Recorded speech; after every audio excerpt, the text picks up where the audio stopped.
together, welded by love and purest connection. Be still.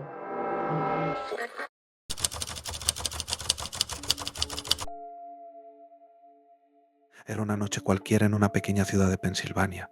Ethan Hale, un hombre de 30 y pocos años, agotado después de un largo día de trabajo, sentía el peso del cansancio sobre sus hombros. Vivía solo en una casa antigua que había pertenecido a su familia por generaciones. La casa, aunque llena de recuerdos, se sentía vacía y silenciosa, lo que hacía que las noches fueran solitarias. Esa noche en particular, la sensación de desasosiego era más intensa, como si el aire estuviera cargado de algo invisible pero opresivo. Ethan decidió acostarse temprano, esperando que el sueño lo liberara de esa atmósfera pesada que lo rodeaba. Mientras preparaba su cama, encendió el televisor, buscando algo que lo acompañara y rompiera el silencio sofocante de la casa vacía. Cambiando de canal, encontró algo que le resultaba extrañamente familiar, una retransmisión de un programa antiguo sobre la fauna local de Pensilvania. Ethan lo reconoció de inmediato.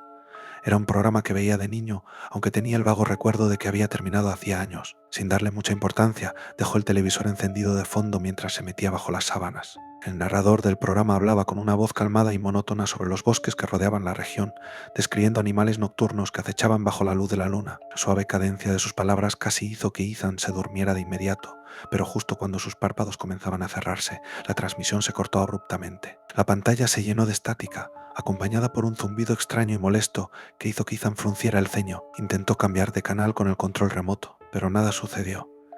El televisor no respondía, como si estuviera congelado en ese momento de interferencia.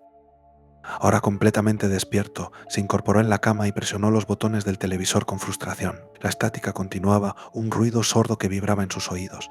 De repente, sin previo aviso, la estática se desvaneció, dejando paso a una imagen que lo dejó sin aliento. En la pantalla apareció la figura de una criatura que Ethan no había visto jamás. Era algo más allá de cualquier cosa que su mente pudiera haber concebido.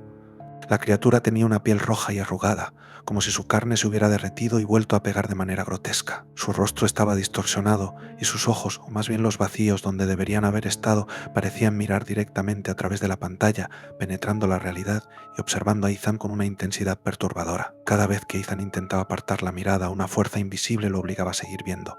El zumbido cesó de repente y la criatura comenzó a moverse lentamente, aunque nunca dejó de mirarlo. Ethan sintió un frío inexplicable recorrer su cuerpo, como si una corriente helada se hubiera instalado en la habitación. Sabía que lo que estaba viendo no era real, que no podía ser real, pero algo dentro de él le decía lo contrario. La criatura empezó a hablar, pero su voz no salió del televisor. En su lugar resonaba directamente en su cabeza una voz que era al mismo tiempo suave y aterradora, con una cadencia que se retorcía en lo más profundo de su mente. Cause a manifestation of my being in the future. You will be asleep in bed. I will be there and watch over you. When you wake, you will not be able to move any part of you.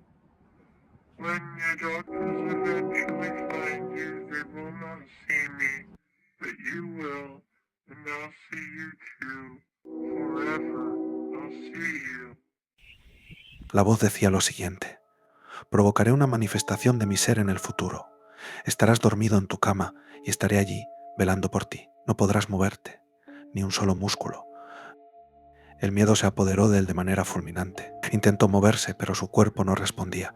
Algo invisible y pesado lo mantenía inmóvil, como si una fuerza indescriptible lo hubiera atado a la cama. Solo sus ojos se movían, y todo lo que podían ver era la figura en la pantalla. Cada latido de su corazón sonaba en sus oídos como un tambor, haciéndole sentir que su pecho iba a explotar en cualquier momento. El rostro de la criatura en el televisor comenzó a distorsionarse aún más, estirándose grotescamente, como si el propio televisor se estuviera derritiendo junto con ella. La voz continuaba más fuerte, más clara, más profunda en su mente, como si estuviera sembrando semillas de terror que germinarían en su subconsciente. La criatura decía: cuando despiertes no podrás mover ni un solo músculo. Los doctores no me verán, pero tú sí, y estaré contigo. Siempre. Ethan trató de gritar, de hacer algo, pero ningún sonido salió de su boca. Era como si la misma esencia del miedo lo hubiera paralizado. De repente, la imagen cambió. Ahora la pantalla mostraba una serie de habitaciones de hospital, todas iluminadas por una luz tenue y enfermiza. Personas se hacían en camas completamente inmóviles. Sus ojos estaban abiertos, pero no había vida en ellos. No podían moverse, no podían hablar, estaban atrapados. Y en cada una de esas habitaciones, de pie junto a las camas, estaba la criatura. La figura roja, grotesca, los observaba a todos. Su presencia era opresiva, sofocante. Ethan sintió que algo frío y pesado se aferraba a su espalda, presionando cada vértebra de su columna vertebral con una fuerza implacable, dejándolo completamente inmóvil. La transmisión se detuvo abruptamente y la pantalla volvió a llenarse de estática. Ethan seguía allí, tendido en su cama, inmóvil, con la sensación de que algo estaba detrás de él. Quería volverse, quería correr, pero era imposible. El terror lo consumía por completo. En su mente, los ecos de la voz de la criatura seguían resonando, cada vez más y más fuertes. Sabía que estaba ahí, en la oscuridad, acechando, observándolo desde algún rincón de la habitación. Las horas pasaron, o al menos eso parecía, pero para él fue como si el tiempo se hubiera detenido. Finalmente, agotado por el terror y la impotencia, logró caer en un sueño profundo, aunque intranquilo. Cuando despertó, no fue con alivio. Se encontró completamente inmóvil, atrapado en su propio cuerpo. No podía gritar, no podía moverse, solo podía parpadear, y frente a él, en el reflejo oscuro del televisor apagado, estaba la figura roja de pie, mirándolo fijamente. El terror lo invadió por completo al darse cuenta de que la criatura no se había ido, nunca se iría. Lo que Ethan no sabía era que no era la única víctima de esta extraña transmisión. Esa criatura conocida como FEN 228, el hervido comenzó como una extraña anomalía televisiva que pocos podían explicar, pero cuyas consecuencias devastadoras pronto se expandirían más allá de la pantalla. Era un programa de televisión antiguo, olvidado por muchos, que una vez disfrutó de una popularidad moderada antes de que su presentador falleciera repentinamente. Después de su muerte, el programa fue cancelado, como era de esperarse.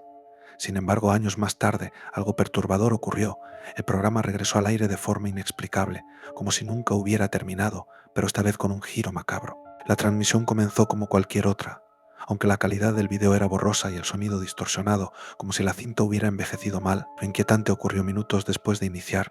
La emisión fue interrumpida por una figura aterradora, una criatura que parecía haber sufrido quemaduras graves en el rostro. La figura no hablaba, pero su presencia era suficiente para sembrar un miedo irracional en aquellos que la vieron. Consecuencias para los 530 espectadores que presenciaron esa transmisión fueron inmediatas y devastadoras. Muchos comenzaron a experimentar una paranoia abrumadora, convencidos de que el rostro quemado los observaba desde la oscuridad de sus hogares, incluso después de apagar el televisor. Otros reportaron alucinaciones visuales y auditivas, susurros en sus oídos, sombras moviéndose en los rincones de las habitaciones. Pero lo más inquietante fue lo que algunos llamaron pseudoceros, un estado de parálisis total. Estas personas quedaron atrapadas dentro de sus propios cuerpos, incapaces de moverse o hablar, como si algo hubiera tomado control sobre ellos. Solo podían comunicarse con sus ojos, moviéndolos en patrones desesperados para pedir ayuda. En uno de estos casos, un veterano de guerra, que conocía el código Morse, fue capaz de relatar lo poco que recordaba del incidente. Con gran esfuerzo parpadeó y movió los ojos para explicar lo que había sentido. El rostro, dijo, el rostro está en todas partes. Este hombre relató que desde el momento en que vio a la criatura, sentía que su presencia no era simplemente un producto de su imaginación. Era como si la figura quemada hubiera atravesado la pantalla y estuviera acechando desde la penumbra de su propia casa, siempre observando, siempre esperando. A pesar de las advertencias, la transmisión continuó afectando a más personas. Otra emisión, presenciada por 509 personas, resultó aún más catastrófica. Muchos de los espectadores quedaron en estado de shock, incapaces de reaccionar, mientras sus ojos seguían moviéndose frenéticamente en busca de una salida que no podían encontrar. Fue en esta transmisión cuando las víctimas dejaron de ser simplemente espectadores. Se había desatado algo más oscuro, algo que no se limitaba a la pantalla. Las investigaciones que siguieron revelaron aún más horrores. Una de las fotos tomadas en la casa de uno de los afectados mostró una criatura similar a la figura quemada, acechando junto a una casa de juguetes en el patio. Los investigadores apenas tuvieron tiempo de procesar esta imagen antes de que el entrevistador que hablaba con la víctima desapareciera sin dejar rastro. En el video de esa entrevista, al examinarlo cuadro por cuadro, se podía ver cómo lentamente, desde debajo de la cama del entrevistado, surgía la cara de la misma criatura que había aparecido en las transmisiones. En su mano, un pequeño objeto que parecía un fragmento roto de cristal. Como si esa figura quemada hubiera roto la barrera entre el mundo real y el mundo detrás de la pantalla. Los pocos que lograron analizar el fenómeno intentaron ofrecer explicaciones racionales, pero las pruebas eran demasiado perturbadoras para ser ignoradas. Lo único que se sabía con certeza era que quien miraba la transmisión quedaba marcado, cazado por esa presencia quemada, condenada a vivir en un estado de paranoia constante o, peor aún, en el terror de la inmovilidad absoluta, esperando el momento en que la figura saliera de la oscuridad para reclamar su presa. El video del fenómeno sigue circulando en la red, siempre acompañado de una advertencia: si lo ves, estás condenado. Porque la criatura con el rostro quemado no es una simple ilusión. Es una amenaza que cruza la frontera entre lo virtual y lo real, y una vez que la ves, es imposible escapar de su mirada. You will hear the laughter of thousands as the sky opens up. You will hear the trumpets play their happy sounds. The scalding blood of life will pour down onto us all. Together, we will be still. Together, a feast for the king. Together, melded by love and purest connection. Be still.